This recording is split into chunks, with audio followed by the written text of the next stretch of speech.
Delirios científicos radiomagnéticos. Alimento para mentes inquietas en estéreo. Historias naturales, investigaciones peculiares, descubrimientos sorprendentes. Narraciones desde las fronteras del saber colectivo que le ponen sabor a la semana. Porque a fin de cuentas, la ciencia que no es comunicada es ciencia condenada al olvido. Amasemos juntos esa materia gris y hagamos bullir el elixir del conocimiento. Esto es Masaje Cerebral. Materia gris en Tecnicolor.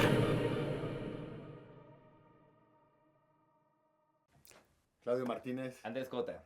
¿te parece bien que empecemos este segundo episodio de nuestra séptima temporada con un pequeño juego de azar? A ver. Me lo traigo aquí. Para quien está solo escuchando, adivinen qué es esto.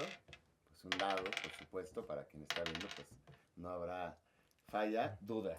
¿Tengo usted? Ajá. Es maratón. Tira el dado. O sea, me vas a dar una pregunta, según depende la del número que categoría. salga. Sí, Listo. claro. 5. Perfecto. 5 es, por supuesto, geografía. Geografía general. Teníamos otras opciones, ¿no? Tú querías Ajá. un 3, que Ajá. eso era artes, deportes, entretenimiento. Ajá. Si no me equivoco, tu fuerte, ¿no? Sí, yo Había, espero. Yo obviamente, espero. política de México, ¿no? Ujú. Otra categoría. Yo no sé si en el Basta también es como como en el Basta, en el maratón uno va cambiando las categorías según, ¿no? Ajá. Pero bueno, Lo 5, que mejor le acomode, ¿no? geografía general. Por un Geografía. kilómetro.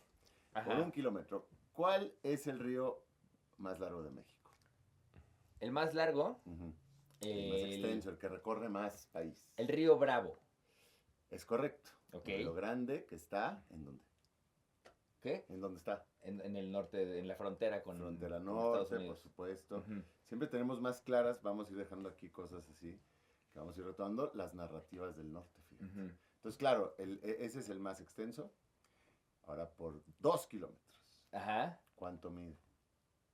Ah, ¿verdad? No, yo te voy a decir, yo te voy a decir. Ese Ajá. recorre un poquito más de 3,000 kilómetros. Entonces, Ok. es enorme, ¿no? Y bueno, divide nuestro... ¿Y cuánto es la extensión de la frontera con Estados Unidos? Un poco más, porque acuérdate que está el río... Porque es más de la Grande mitad, Bravo. casi, el Bravo. Es más de la mitad, sí. Ujú. Y ya luego hacia Baja California, pues tienes un pedacito del Colorado. Antes ahí era el delta del Colorado, solo que le han puesto tantas presas, ¿no? Y represas Ujú. desde la Hoover Dam, que es la presa de concreto más grande del mundo, van cortando el río Colorado hasta que ya llegan gotas. Ese es el tiro de la energía que hay con Estados Unidos, ¿cierto? Uno de ellos, uno de ellos? tantos, uno de tantos. O sea, sí.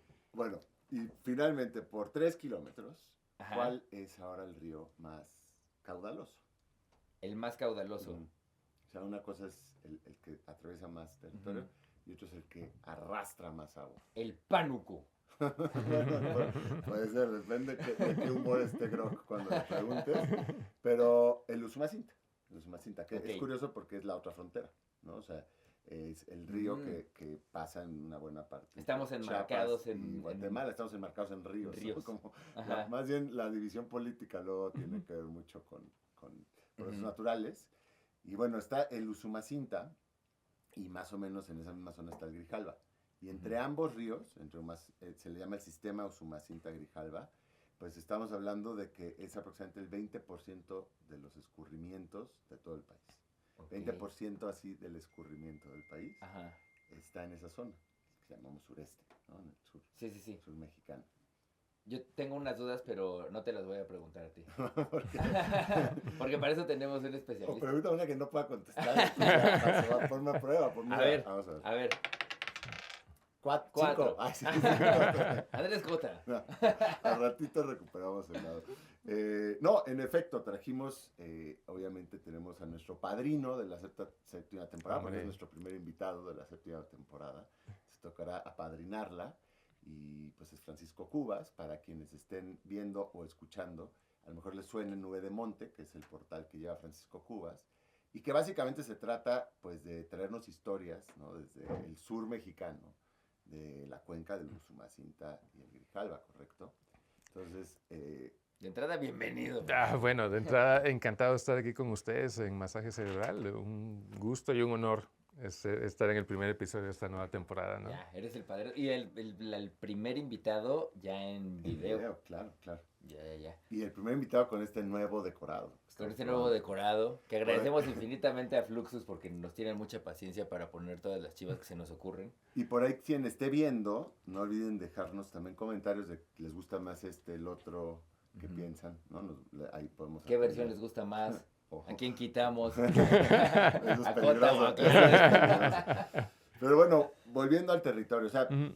20% de los corregimientos del país, ¿qué significa para Para gente Claudio. como yo. No, en general, si juntamos las dos cuencas, el Grijalva y el Usumacinta, que son estos dos grandes ríos, ambos nacen en Guatemala, en las montañas de Guatemala, pasan por las montañas de Chiapas, llegan a la llanura costera del Golfo, que es Tabasco, ¿no? Y desembocan en el Golfo de México. Y es un territorio cuenca, ¿no? Yo siempre lo relaciono con cuenco, ¿no? Y esta forma de cuenco ahuecada. Y precisamente una cuenca es todo el territorio, todos los manantiales, las elevaciones que aportan agua al cauce de un río. Claro. Entonces, obviamente el área de esa cuenca siempre es mucho más amplia que el simple cauce de cualquier río. O sea, un También río no es un grifo de agua, ¿va? Que abres en algún lado y ya se va nutriendo de muchas. algunos ingenieros quisieran creer que así es. Muchas personas también ven así los ríos como simples tubos, casi, ¿no? Claro, Como tubos. Y en realidad los ríos son organismos vivos, ¿no? Sí. De alguna manera hay toda una comunidad ahí de vida. Y también tienen vida propia, metafóricamente hablando, porque se mueven, ¿no? A lo largo del tiempo. También tenemos esta idea de los ríos fijos, eternos, ¿no? Y en realidad hay ríos precisamente como el Grijalva que han fluctuado mucho a lo largo de su historia. Claro, van cambiando. Incluso de su historia reciente geológicamente, es decir, de la que todavía podemos recordar los humanos. Y claro, ya hablando de millones de años, pues han fluctuado todavía mucho más. Pero para completar esta idea, entre ambas cuencas, el área de estas cuencas Grijalva-Usumacinta es un poquito mayor que Austria, que un país como Austria, ¿no? Ajá. Entonces se hablan ahí entre 20 y 22 lenguas indígenas, nativas, perdón, la mayoría mayenses, ¿no? Y se estima que hay ahí entre la mitad, más o menos, de plantas, de especies de plantas y animales del país. O sea, es un territorio biodiverso. Biodiversissimo. Así es, así La es. mitad de especies. Sí, No de población. No de población de Ajá. especies, sino Ajá. de presencia de especies, ¿no? Ok. Esa es una estimación, ya sabes que siempre esas estimaciones hay que tomarlas con un granito de sal, pero sí es un territorio enormemente diverso. Y es tan grande que precisamente se divide en tres, ¿no? La cuenca alta, la cuenca media y la cuenca baja, porque pues sus características son diferentes, ¿no? Oye, y en el delta, ¿no? En el afluente, pues son los pantanos famosos, ¿no? Ahí están los famosos pantanos de Centla, ¿no? Un área natural protegida, Ajá. un humedal con categoría Ramsar y también, pues, hogar de una gran biodiversidad, ¿no? Sí, yo había escuchado, lo habíamos comentado antes, que una vez más estas estimaciones, pero para también darnos una idea, que en esta parte del Usumacinta, donde está Yaxchilán, que es, creo, pues, ¿cómo le dicen? En el bucket list de todo mexicano, debe estar ir a Yaxchilán en algún momento, Sí, porque totalmente. son, pues, de los vestigios arqueológicos más impresionantes que hay. Entras por un laberinto, ¿no? Y luego está como en una montaña, entonces vas descubriendo, está lleno de monos. Y Yaxchilán lo construyeron los mayas en una omega del río. O sea, si lo ves desde el cielo, o desde satelital casi, pues hace una omega, traza una omega. Y en esa omega, como una especie de casi una isla, está Yaxchilán. Y es uno de los lugares más biodiversos del país, ¿no? Si no es que de todo, pues, Mesoamérica, pues. Y curiosamente ahí se asentaron, fíjate. Entonces, bueno, ahí está, pues es una gran riqueza, ¿no? Vamos a pensar que este sureste, en términos de biodiversidad, en términos de lo que llamamos todavía recursos naturales, mal llamados recursos naturales, Sí. es de los más ricos, ¿no? Bueno, Así es. está toda la zona petrolera en el Golfo de México y que se conecta con este sistema, por supuesto. Y sin embargo, pues es de las zonas más pobres también, ¿no? Así es. Como esa contraposición. Así es de las zonas con mayor marginación en el país, con mayor pobreza también. Y bueno, estamos en un país centralista, perdón por decirlo aquí.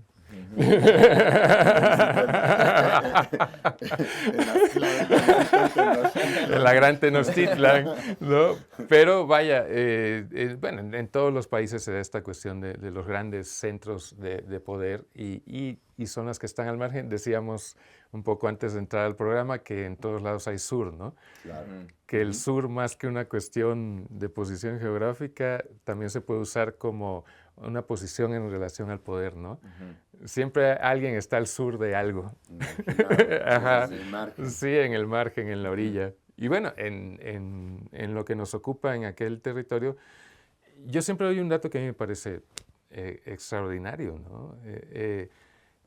La licenciatura en biología se abrió el mismo año en Tabasco y en Chiapas, ¿no? Los dos estados, bueno, los principales estados también pasan estas cuencas un poco por Campeche y un poco, pero los principales todo estados Chiapas y son Chiapas y Tabasco. La licenciatura en biología se abrió el mismo año en ambos estados, en 1984. No me digas, o sea, ya estábamos vivos. Hasta Claudio estaba vivo. Fíjate. Eso quiere decir que ambas sociedades no consideraron que fuera necesario formar biólogos Ajá. hasta ya casi terminado el siglo XX. Qué loquera. Y en un lugar tan Lugar tan hacerlo, rico. Contraintuitivo. Entonces, eso a mí me vuela la cabeza, ¿no? Y es como una seña de esta periferia y de esta... dejar un poco para... No sabemos qué habría sido sin el levantamiento zapatista, Por ejemplo. ¿no? Si hubiera estado todavía más marginado de lo que estamos hoy, probablemente. Algunas zonas, sí. Claro, porque recibió mucha atención a raíz, por ejemplo, de eso, casi en paralelo se forma el Colegio de la Frontera Sur y luego se abren otros centros de investigación. Entonces, bueno, hay ya un llamado de atención, ¿no? Y se empieza a hacer investigación ya más formal desde allá, de las ciencias, ¿no? Entonces, bueno, esas fechas a mí me parecen, me vuelan la cabeza, reveladoras, Claro. ¿no? Sí. Y es cierto que, digo, siempre va a haber un sur, estábamos haciendo el ejercicio, que probablemente menos en las áreas boreales, ¿no? O sea, Sí. como Canadá y Rusia, pues es al revés, porque al norte es casi invivible, ¿no? Entonces todo se concentra al sur, pero en general, hasta en la ciudad, ¿no? Estábamos pensando en la Ciudad de México, o sea, como que se replican estas, pues distribuciones. Fíjate que en la Ciudad de México y la zona conurbada ocurre como oriente-poniente, pero también tiene que ver con el agua. O sea, en el poniente es donde vienen todos los escurrimientos, ¿no? Y en el oriente es donde ya se ha desecado. Sí.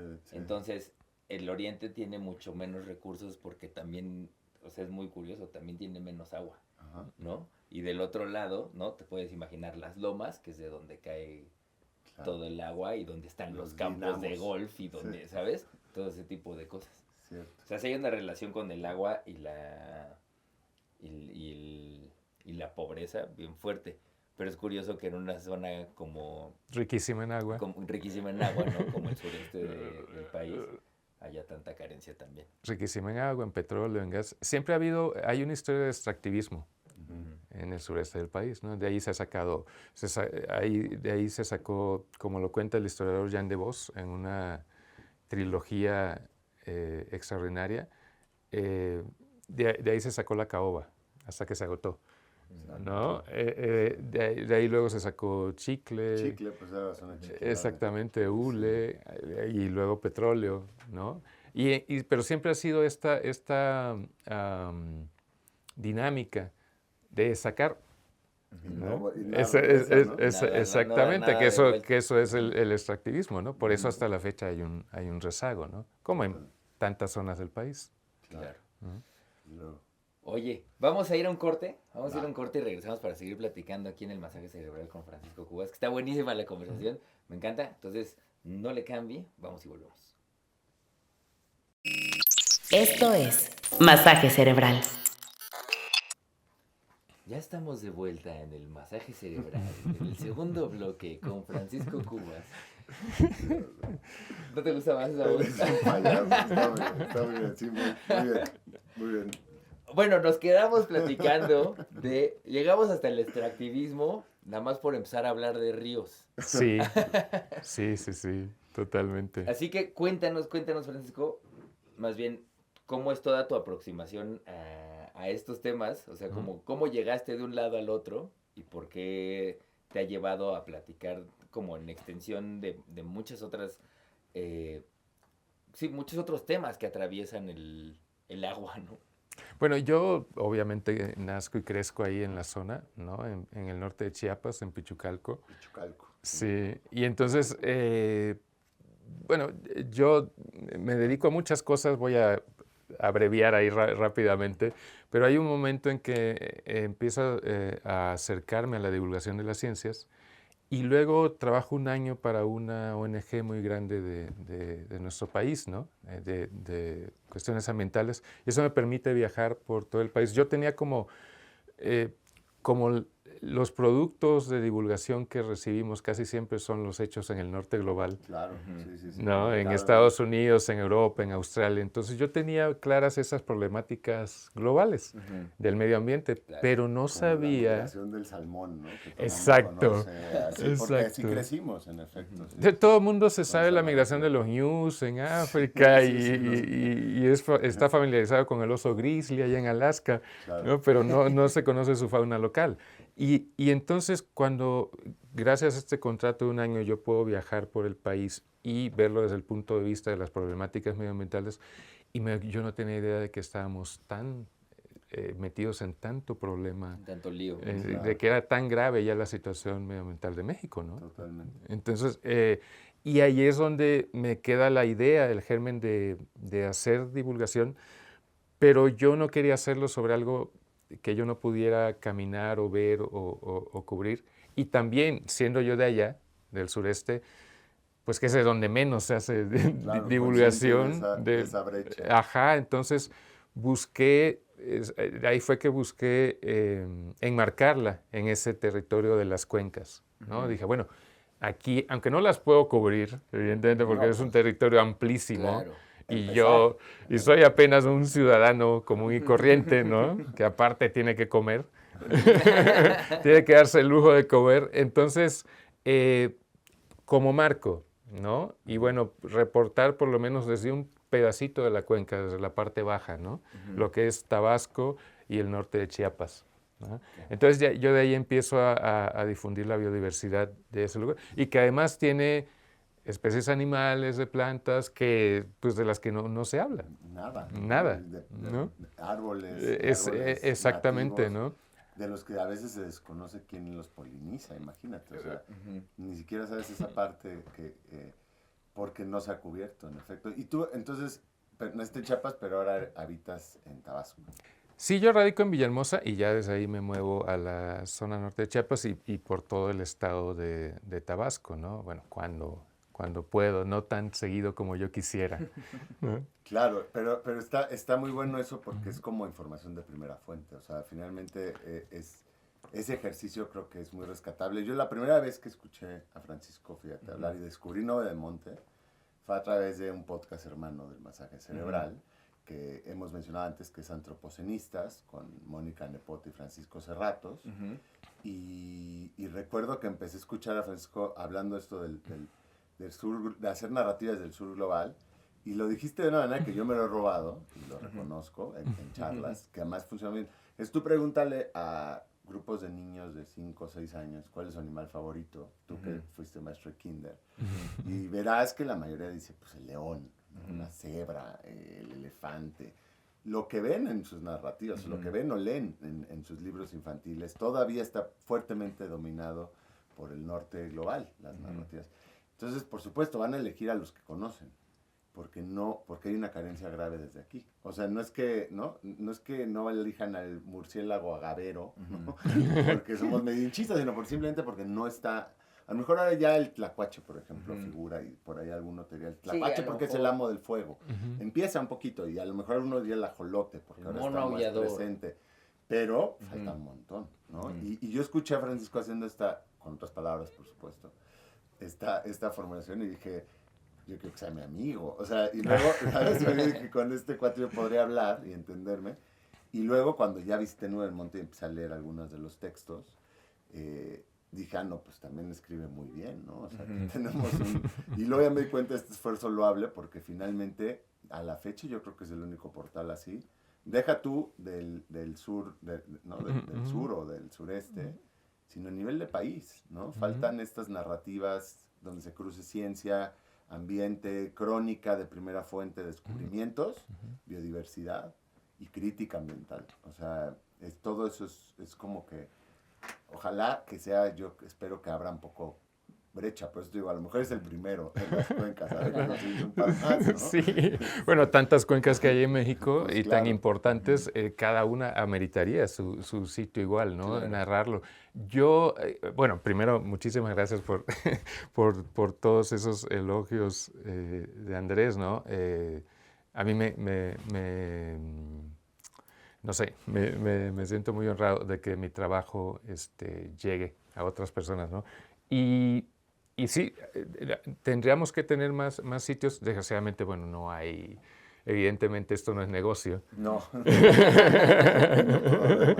Entonces, puede que por eso no las haya, ¿no? Pero hace poco veía una de las muchas charlas de Juan Villoro en YouTube, y en una de ellas mencionaba la diferencia entre crónica e historia, que el cronista habla de algo que todavía no se sabe en qué termina. Ajá, está en presente, y el historiador ya habla cuando ya hay evidencias, ya hay estudios, ya hay un proceso terminado y ya habla con más certezas, ¿no? El cronista está en la vorágine. Y a mí me gusta pensar en la divulgación de la biodiversidad y del medio ambiente un poco como eso.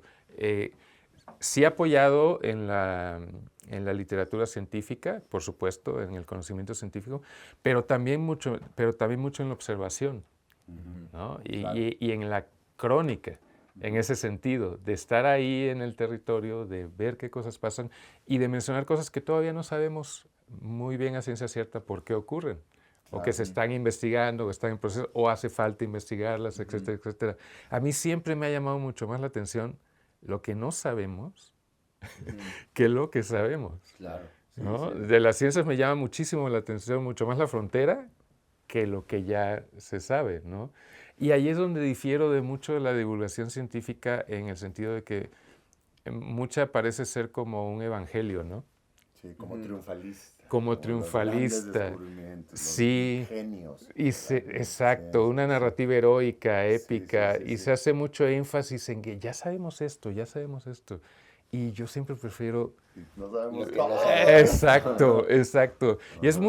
Y en el caso de la biodiversidad, ¿no? Por ejemplo, el año pasado apenas, o hace 2, se me pierde el Kew Botanical Gardens hizo en su informe, que hace, me parece que es anual o bimestral, mencionaba que los hongos, por ejemplo, al ritmo en que se descubren las nuevas especies, y según el estimado de las especies que nos faltan, nada más por describir de hongos, ni siquiera que sepamos toda su vida, nada más por describir, ponerles nombre, tardaríamos 1000 años. Wow.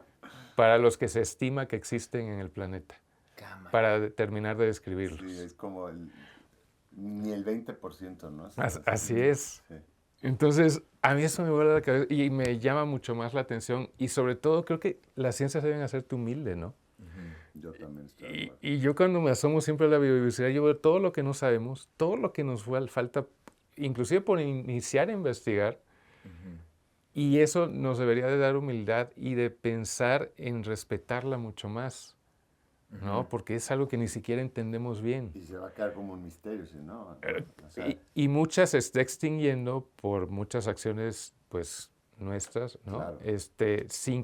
Y no vamos a llegar ni a conocerla, ¿no? O sea, verlo así, lo que pasa con la frontera máxima, digamos, del planeta, que son las aguas profundas, ¿no? Exacto. O sea, todo eso que está por allá abajo de los 3.500 metros de profundidad y más, los fondos marinos, que no conocemos, o sea, se conoce más o menos el 5%. O sea, el 5% es nada. O sea, el 95% no se tiene idea. Exacto. Pero hay una asunción que es, no hay nada. ahí no hay nada. Pero lo que sí hay son cosas que yo quiero extraer con minería de agua profunda, claro, claro. así, intensiva, industrializada, que ya se está haciendo en algunos lados y que se está, sobre todo Estados Unidos, empujando por masificar, porque hay, bueno, unos cuerpos mineralmente interesantes.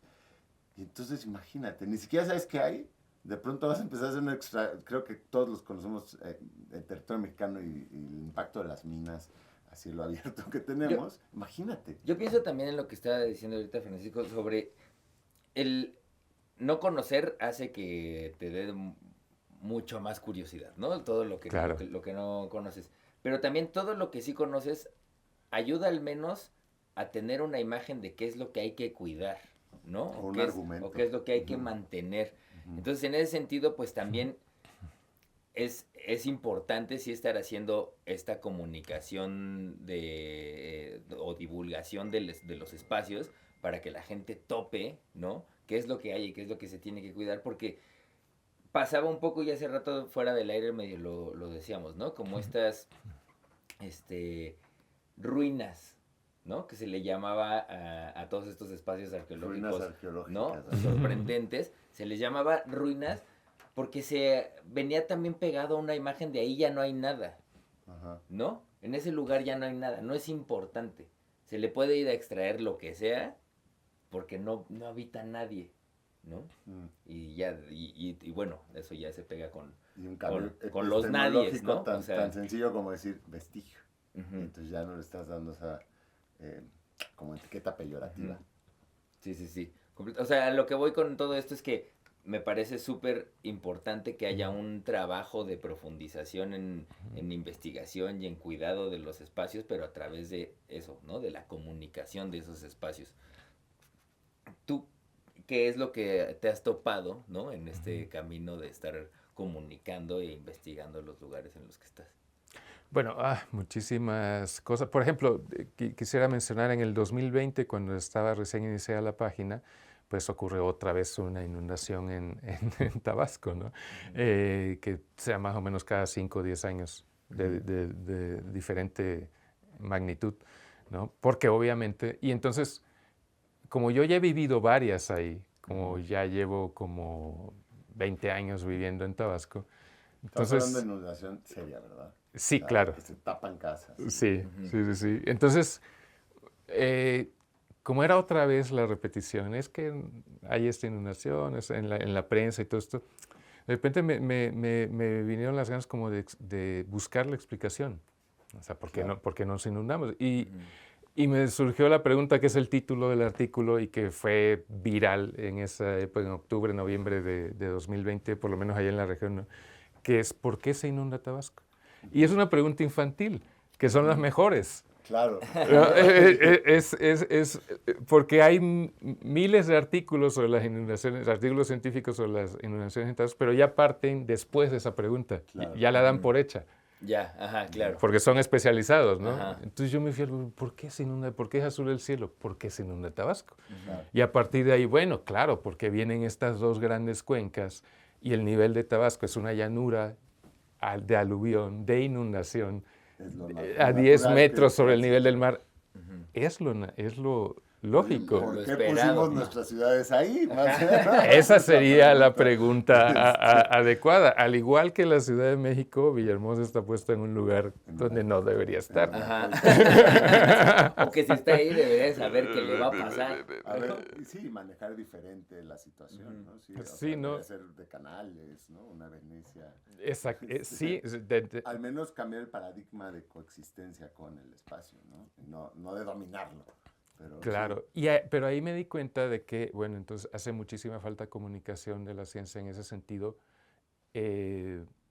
mucho más accesible para las personas, ¿no? Muchas personas no conocían. Hay toda una historia de desvíos, de canales, de presas que se han hecho en la cuenca. Los ríos se han intervenido muchísimo. Hay toda una historia de por qué Villahermosa se pobló tanto, por el boom petrolero de los años 70. ¿No? Entonces, hay muchas cosas que no se comunicaban, ¿no? Y bueno, artículo fue muy...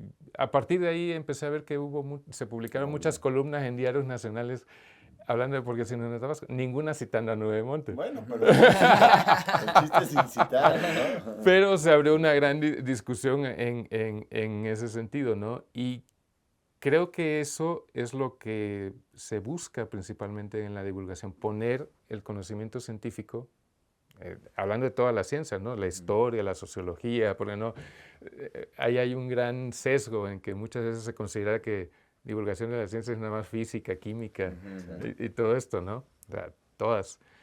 De ponerlo al alcance de las personas no especializadas, ¿no? De cualquier, no cualquier ciudadano tal vez, pero sí de públicos más amplios. Totalmente. ¿No? Entonces, ese fue un gran, digamos, acontecimiento para Nube de Monte como página, ¿no? El que sí hubo un gran alcance de ese artículo y de ese contenido en ese momento, ¿no? Entonces, sí se puede llegar a las personas si haces el esfuerzo de... Si tienes un desastre natural previo, ¿no? Sí, desgraciadamente también es cierto, ¿no? O sea, hay cosas que tal vez, que a mí se me hacen igual de interesantes, pero que no tienen las mismas visitas o el mismo interés. Claro, claro. Oye, vamos a un corte, Francisco, Claro. y regresamos para seguir platicando contigo porque está buenísimo aquí la charla. No le cambie, está usted viendo el masaje cerebral. Materia gris en Tecnicolor. Masaje cerebral. Ya estamos acá de vuelta en nuestro masaje cerebral con Francisco Cubas, Nube de Monte, como primer invitado a la 7ª temporada y padrino, ¿no? De la temporada. Y creo que sería bueno, ahora un poco para quien lo esté escuchando o viendo, a lo mejor mencionar algunas de las cosas que a ti más te han sorprendido, que has descubierto, como decimos, es parte del descubrimiento propio y contagias ese asombro, ¿no?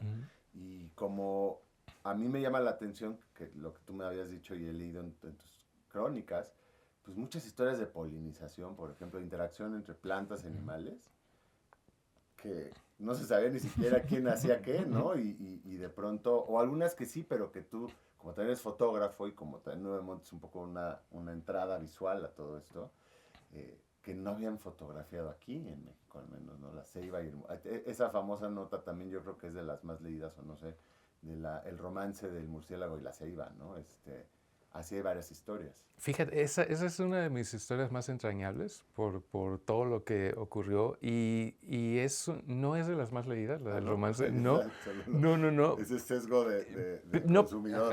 No, pero es de las que tiene mejores comentarios. Es una de las que personas como tú me han elogiado más, ¿no? Entonces, es así. Pero esa, yo estaba leyendo un libro en general de plantas del mundo y venía la ceiba pentandra, que es la especie que hay allá. ¿No? Y es el árbol sagrado de los mayas. Entonces, eran 2 párrafos, porque hay un libro muy general, una foto de la ceiba y 2 párrafos. Y dice, y abre sus flores en la noche para que la polinicen los murciélagos. Y yo de repente, yo he pasado toda mi vida con las ceibas y nadie jamás me había dicho, ni yo he visto que la polinicen los murciélagos, que lleguen los murciélagos. Es más, nunca he visto la flor abierta ahora que lo pienso. Por abren de noche. Sí.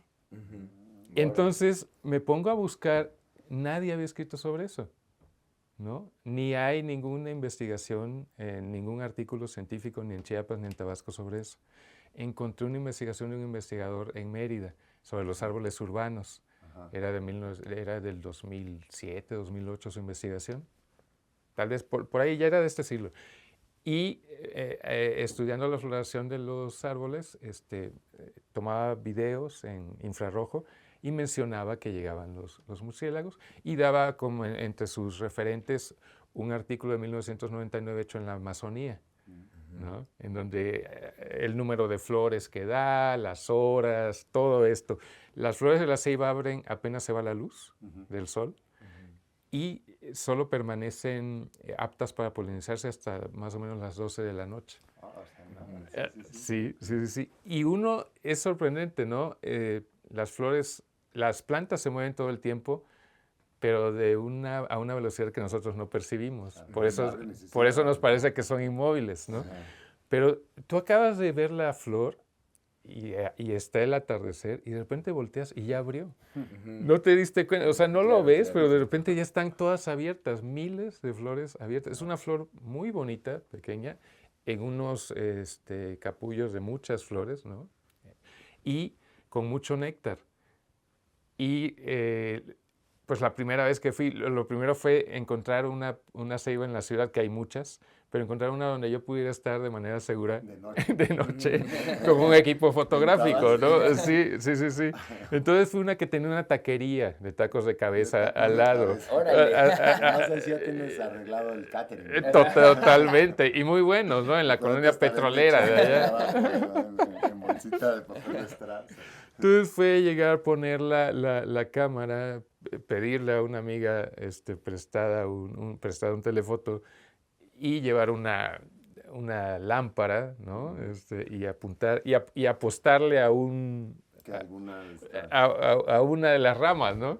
Porque bueno, llegaban muchísimos murciélagos, pero no podías andarlos siguiendo, ¿no? Exacto, tienes que... Poner ahí la red y esperar, ¿no? Y llegaron, ¿no? Entonces, para mí fue una emoción. Y qué bueno que mencionaste la palabra asombro. Porque sí. Porque precisamente para mí la divulgación es eso, ¿no? Es comunicar y contagiar, tratar de contagiar, invitar a ese asombro, a compartir ese asombro. Porque eso es para mí lo que más me motiva, me provoca la biodiversidad, la vida que nos rodea, que nos acompaña en este planeta, es asombro, ¿no? Por su diversidad, por su resistencia, por su infinita variedad, ¿no? Por la relación que tiene con nosotros, porque somos parte de ella, Claro. aunque nos queramos luego De poner marcar. aparte, de marcar aparte, ¿no? Y ese asombro que siento es lo que siempre trato de comunicar en eso, ¿no? Yo siempre lo he pensado que es como lo que hacen los niñitos de cierta edad, muy pequeños, ya es que ven algo que les llama mucho la atención Están apuntando. y señalan con el dedo. Totalmente. No, que mira, ¿no? Ajá. Eso para mí, ese movimiento básico es la divulgación, ¿no? Es decir, mira, Ujú. existe esto y tiene esto, ¿no? Eso es lo que quiero compartir. Y en esa historia de las células murciélagos es tal vez cuando más lo sentí. Y nuevamente la sorpresa, ¿no? ¿Por qué nunca nadie lo había contado? ¿Por Ya qué tacos de nunca cabeza. nadie lo había escrito? La mayoría de las personas tampoco lo sabían. Ajá. Wow. Y estamos rodeados aquí. Y allá estamos rodeadísimos de ceibas. Y bueno, Ujú. una vez más, es esta Ujú. narrativa local, ¿no? Ujú. En este caso del sur, la que tenemos que empezar yo quiero pensar con la literatura, narrativeza, ecoescritura, como le queramos llamar, ojalá empiece a brotar cada vez más y esto, tengamos, ¿no? Historias puntuales que te hace, pues, es como cuando ves a los murciélagos aquí en Tenochtitlan, tenemos el murciélago del agave, ¿no? El murciélago agave. Ah, claro, claro. Y de pronto si te toca suerte, como esos agaves grandes pulqueros, te toca que esté el quiote y florando, de noche no das crédito, porque son cientos de murciélagos los que llegan. Pues estás hablando así en la mitad de Tlalpan, ¿no? O sea, en el camellón de Exacto. viaducto, o sea, Exacto. y esas historias urbanas también de poderlas presenciar, creo que está bueno. O sea, hay que buscar un taco de cabeza, tacos de cabeza junto a una... Junto a un agave. floreal, ¿no? Y lo puedes presenciar. Pero bueno, no, nomás quería traer a colación esta historia, porque digo, además está escrita muy rico literariamente, también eso hay que verlo. Y creo que es una buena especie de probadita de lo que se encuentra en este portal y de lo que creo que ojalá tienda todo esto a ser cantera, ¿no? Y que más gente le entre también.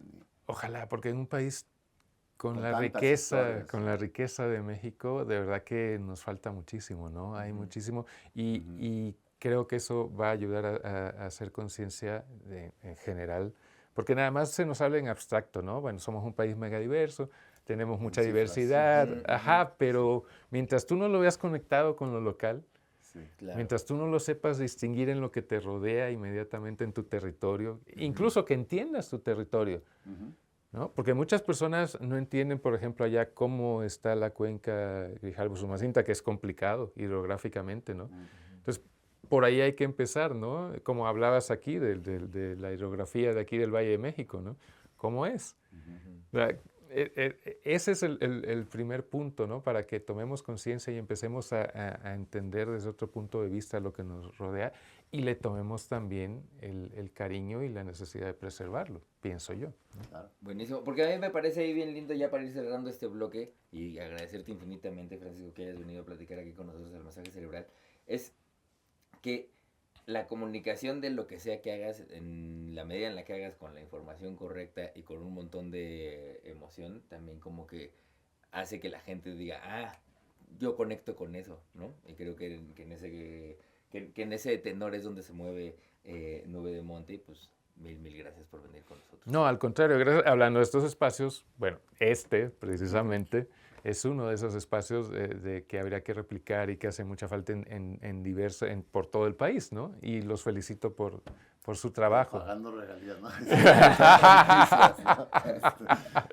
No con el mismo nombre. De acuerdo. Pues muchas gracias, padrino de séptima temporada. A ustedes, Y ya un volverás placer. cuando vuelvas a pasear por acá a contarnos nuevas historias. Con gusto. Bien, entonces pues vamos a un corte y regresamos en breve en el último bloque del masaje cerebral. Ahora también en pantalla. Masaje cerebral. Andrés Cota Iriart, Claudio Martínez. hemos llegado a una sección que es del cuarto bloque de este episodio, que es En otras noticias. Es una nueva Es sección. una nueva sección. Nueva Va a ser temporada. Una sección por episodio. Nueva temporada, nuevo fondo, nueva sección. Nueva sección. Me encanta. La sección es En otras noticias. Y Pero para que se vuelva sección tiene que haber a veces repetición, ¿no? sí, Si no, no, es le voy como a hacer una ocurrencia. sección distinta cada episodio. Hasta el 7. Hasta que se me acaben las ideas. Está bueno. Vamos a ver qué. Me gusta, Es me gusta. dependiendo de lo que pasa y de lo que nos vamos encontrando. Va. Quiero comentarte esta información y que a partir de ella hagamos, pues la comentemos, un análisis o a ver qué se nos ocurre. Correcto. Dice lo siguiente. El tercer censo nacional del jaguar, ¿sabías que había un censo nacional del jaguar? Por supuesto. Bueno, pues el por tercer supuesto. censo nacional del jaguar reportó una población de 5.326 individuos, lo que indica un aumento de 10% entre 2018 y 2024, Ok. en el último sexenio. Las mayores comunidades se concentran en las regiones de la península de Yucatán y el Pacífico Sur, con una población de 1.699 y 1.541 jaguares respectivamente. A pesar de los avances, la especie sigue en peligro de extinción, siendo la deforestación, la caza y el avance de las fronteras agrícolas, ganaderas y urbanas sus principales amenazas. Se prevé que en al menos 30 años el estatus de la especie será de baja amenaza, aunque la meta para lograrlo es de 10 a 15 años. La conservación del jaguar es clave para la salud de los ecosistemas, pues regula las cadenas tróficas y mantiene el equilibrio de la biodiversidad. Ok. El jaguar es uno de esos individuos o de esas especies Icónicos, que icónicos. son icónicos, ¿no? Que se Sí. comentan constantemente, es endémico, es... No es endémico. ¿Qué pasó? O sea, más bien el jaguar empieza la población, Empieza la población en México. incluso un poquito en el sur de Estados Unidos. Ajá. Y se baja todo Centroamérica y llega a buena parte de Latinoamérica. ¿Hasta dónde? ¿Sabemos? Brasil. ¿Hasta O sea, Brasil? y yo no sé si hay alguna que de Brasil pase tantito hacia el sur, pero bueno, Brasil sí, Oye, seguro. ¿y el recorrido del jaguar que es? A lo mejor sí llega un poquito. O sea, el felino más ampliamente distribuido es el puma. El puma. Ese está en todo el continente, desde Alaska hasta Tierra del Fuego. ¿Ah, O sea, neta? ese es un Órale. felino. Ajá. El jaguar pues tiene una distribución amplia. Lo que pasa es que las poblaciones, si bien pues hay cierto numeralia, las poblaciones están aisladas y cada vez están más aisladas entre sí. Ok. Entonces, si hay jaguares, digamos, imagínate, yo que sé, en Sinaloa, pues esos jaguares no conectan con la población de Chiapas. De Chiapas, Es ajá. prácticamente imposible, ¿no? Cuando antes sí, por las dos vertientes del Pacífico y del Golfo, digamos, las zonas más tropicales, subían. Hay jaguares en Tamaulipas, hay gente que le sorprende eso, pero hay jaguares en Tamaulipas. Pero entonces el problema no solo con el jaguar, con todo lo que está pasando con el humano, ¿no? Que hacemos boquetes, que decimos, claro, vamos a dejar una reserva y entonces está bien. Hay una idea como de, una reserva es una isla. Entonces una reserva tiene que ser muy grande para poder tener una población de felinos. y de jaguares y demás. Y sobre todo tiene que estar interconectada con otra reserva y con otra y con otra. O sea, no es el punto de áreas, sino de hacer franjas. corredores. Ajá. Perdón, pero Sí. te interrumpí. No, y la pregunta más bien es, Ajá. o sea, suena a buenas noticias, ¿no?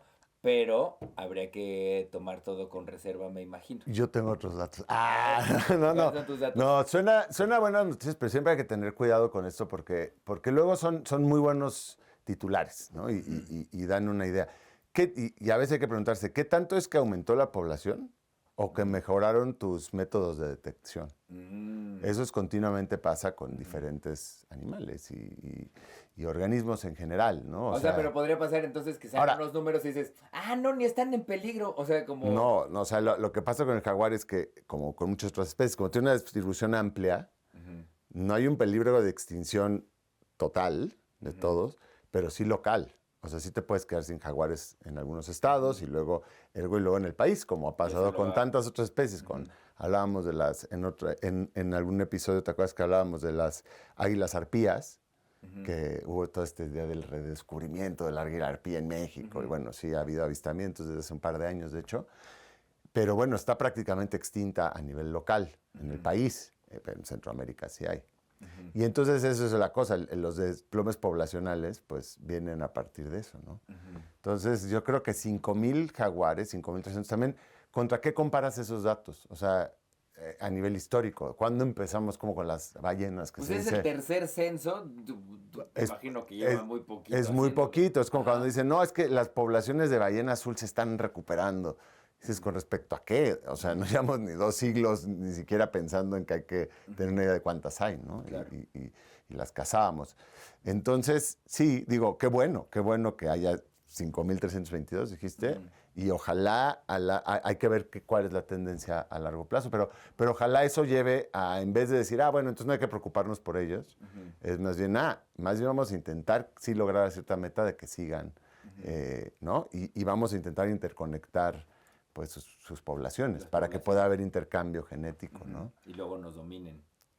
Y luego se queden con el planeta. No creo que sean los jaguares, antes son las palomas y lo están haciendo y no nos damos cuenta.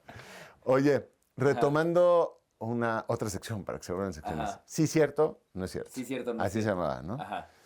Ok. Va, sí, cierto, no es cierto, Claudio, gente en casa, que una isla en Estados Unidos, la isla de Martha's Vineyard, esta isla está como en la zona de Cape Cod. Hemos hablado de eso antes en el Más Acero alguna vez porque es una zona especial y ahora, pues, ¿es cierto o no es cierto que la isla de Martha's Vineyard está cotejando hacer que la carne de res sea ya banear la carne de res de su isla por que buena parte de su población se está volviendo alérgica a la carne de res? ¿Sí es cierto? No es cierto. ¡Wow! Suena tan sorprendente que sí es cierto. Sí, O sea, sí, no, sí, o sea, estará muy fácil que... Sería rarísimo que se te hubiera ocurrido a ti. O sea, Bueno, tú eres una bueno, persona muy creativa. No es cierto. No es cierto. No, sí, está todavía más loco el por qué. A ver, explica. Ajá. Bueno, porque hay una... O sea, ¿te acuerdas que teníamos un episodio de la enfermedad de Lyme, ¿no? Que te la transmiten. ¿Te acuerdas quién era? Garrapatas. Las garrapatas. Bueno, no es la única enfermedad que transmiten las Vaya y garrapatas. escuchen nuestro episodio de la enfermedad de Lyme de Melissa. Sí. Lyme de Melissa. No, pues resulta que hay otros tipos de garrapatas, sobre todo en Estados Unidos, en el norte, que lo que te transmiten es una enfermedad que se llama como alfa-gal, y esta enfermedad de alfa-gal te vuelve de alguna manera alérgico, o sea, a la carne de res, y a la carne roja en general. Ya no la puedes digerir, es una alergia digestiva, y como tú sabrás, esas alergias luego son súper peligrosas, porque te dan un choque anafiláctico, ¿no? O sea, la gente que desarrolla una alergia a las fresas, eso es clásico, o algún marisco. Un día comiste un pedazo de camarón podrido y luego tu cuerpo lo sientes como es camarón, lo asume así. Y entonces, sí, de hecho, nada más hasta con tocarlo. imagínate que estas garrapatas pues, te transmiten y te vuelves alérgico a la carne roja. Y lo que pasa es que en la isla, como pasa con muchas islas, la población de garrapatas es pues mucho más alta que en el continente, porque están concentradas. Claro. y pues resulta que buena parte de la población que vive en Martha's Vineyard ya tiene alfagal. Y entonces, como para que no haya un riesgo, porque te vuelves muy alérgico. Es como que la gente que es alérgica a las nueces o a los cacahuates, imagínate, ¿no? Ya, o sea, sí, ya sí. tienes que tener siempre el disclaimer de, pues... Tienes que tener ahí tu avapena a la mano. La pregunta es, ¿será esta la solución para un mundo sin vacas? Darle vuelta, o sea, diseminar, ¿no? Garrapatas, garrapatas por todos lados. Me suena ¿no? que puede haber ya ahora como una corriente guerrillera de gente esparciendo alfagal por el mundo. No son ideas, no les estamos dando ideas, ¿no? Pero claro, suena pero eso es como a 12 Monkeys. Como la pastilla esta que tomas para volverte alérgico al alcohol, ¿no? O sea, para que si tomas alcohol pues te da el efecto antabús, ¿no? Si alguna vez han tomado antiparasitarios o alguno de estos fármacos que se mezclan con alcohol y te da efecto antabús, es horrible, o sea, vomitas, te sientes pésimo, te noquea. Pues hay unos fármacos que se venden para ya problemas de alcoholismo serios, en que te genera un efecto antabús. No para tu compa que se puso un poquito mal la última semana. Depende, qué tan mal, ¿no? ¿Qué hizo? A ver, da nombres. ¿Qué hizo? Bueno, un sí es cierto o no es cierto más, ¿te parece? A ver, venga. Sí es cierto, no es cierto que hay tarántulas que tienen mascotas. Tarántulas que tienen mascotas. Sí, cierto. Las ranitas. Sí, Sí. es lo que quería que... Es que ya habíamos hablado alguna vez, ¿no? En masaje cerebral de esto, pero ahora pues las redes tienen esta cosa de que reciclan y de pronto... Reciclan todo lo que ahora, se dijo en el masaje cerebral. Ahora se ha vuelto a cruzar porque yo creo que en algunas otras especies tarántulas las registraron y entonces ahora hay varios videos, ¿no? Y entonces ves hacia la tarántula con su ranita, que en realidad es pues que, ya sabes, esta especie de ganar.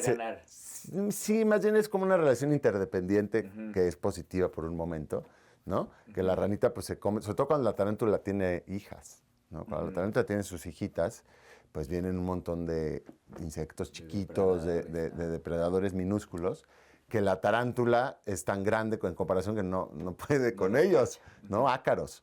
Y la ranita pues es chiquita y de eso se alimenta y son muy voraces. Y entonces, en reciprocidad, pues la tarántula le quita de encima a la ranita a los depredadores que se comen a la ranita, porque ¿quién se va a ir a meter a una cueva de tarántula, no? Entonces son imágenes muy, muy bonitas porque rompen un poco, son contraintuitivas. Mucha gente les tiene como rechazo a las tarántulas, más a una grande, imagínate, así peluda saliendo como de un hoyo. Y de pronto ves que ahí atrás tiene una ranita que además mueve del lugar, así como, y la ranita está ahí feliz con la tarántula.